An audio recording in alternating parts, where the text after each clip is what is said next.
So if you're dealing with a lot of turmoil, upset, emotions, and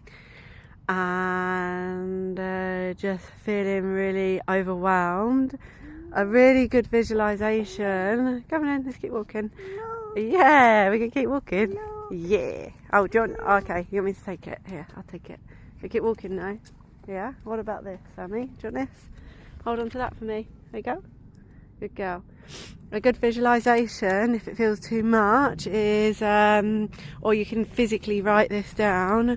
So write down each person that's bothered you, write down each thing that's bothered you, and put it all into literally little piles where you can put it into literal little boxes.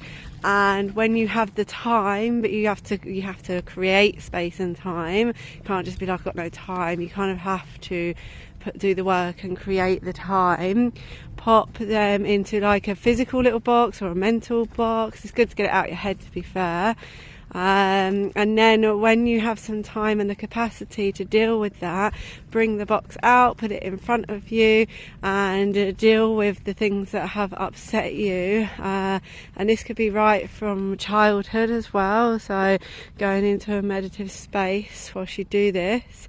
And then you want to go into the emotion of it, and you want to go really deep into it. And I know it's painful and I know it's tough, but that is where the gold is. It's like, that's where the miracles come from, when you're able to sink into that pain. And what you do is you just be still with it. You just be still with whatever's upset you, be still with the emotion, be still with it, and you sink into it. So when you start to feel the upset or turmoil or anything come up, you go in and you just go as deep as you can with it. So you touch on the emotion and you kind of feel like, oh, and then normally that's where we go, oh no, it's painful.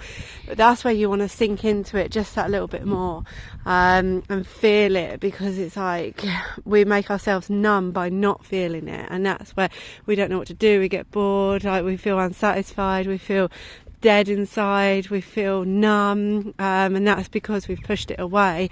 But if you actually sink into it just that little bit more, crack it open a little bit more, and as long as you feel held and safe with yourself, if not, then get a friend or someone to sit with you, or a pet if you need a pet. Like my dog's quite good with that, and Amy sits obviously when we're always together, so but she's normally asleep when I'm doing this. And yeah, but even the children are really good little space holders too. Like, you can let the tears flow, it's all natural, do you know what I mean? As long as you're not scaring the kids, obviously, as long as it's not too much, because then if it is too much, then that's when you need, use your brain and get a friend to help hold space. But if it's just tears that you can just cry and it's not going to upset kids, then they're very good space holders too. You don't need to have a complete therapist to allow tears to flow. Sometimes you don't need loads of words. Sometimes you just got to feel the emotion and let it come up. And then sometimes you go into that emotion, let it come up a bit, and then maybe you have more memories come through, and then maybe you do need a little bit of therapy for that little bit. Do you know what I mean? It's like using your brain for what it's meant for, like actually decision making as opposed to taking over your life. And and then a cuddle with someone. If you don't have anyone, then give yourself a cuddle. Wrap your arms around yourself and comfort yourself. So many times I've had no one and I've just had to literally comfort myself. And you do just talk to yourself. You put your arms around yourself and you comfort your inner child, you comfort your inner self, and you literally give yourself a pat on the back with your own hand and give yourself a cuddle and give yourself grace, because we've all been through a fucking lot, and it's painful stuff. And then once you start to shift that, it'll become easier and easier to do this little meditation or visualization. And yeah, take it easy, be kind to yourself, or if you feel like you can go in a bit deeper and go to that, then do that. But you've got to work at your own pace, and you've got to make sure that you're doing it in a safe way that is good for you, that works for you. Obviously, if it's really raw and if something's just happened, that might not be the right space and time to look at that. It might need to settle, and you might need to just like not deal with it just yet.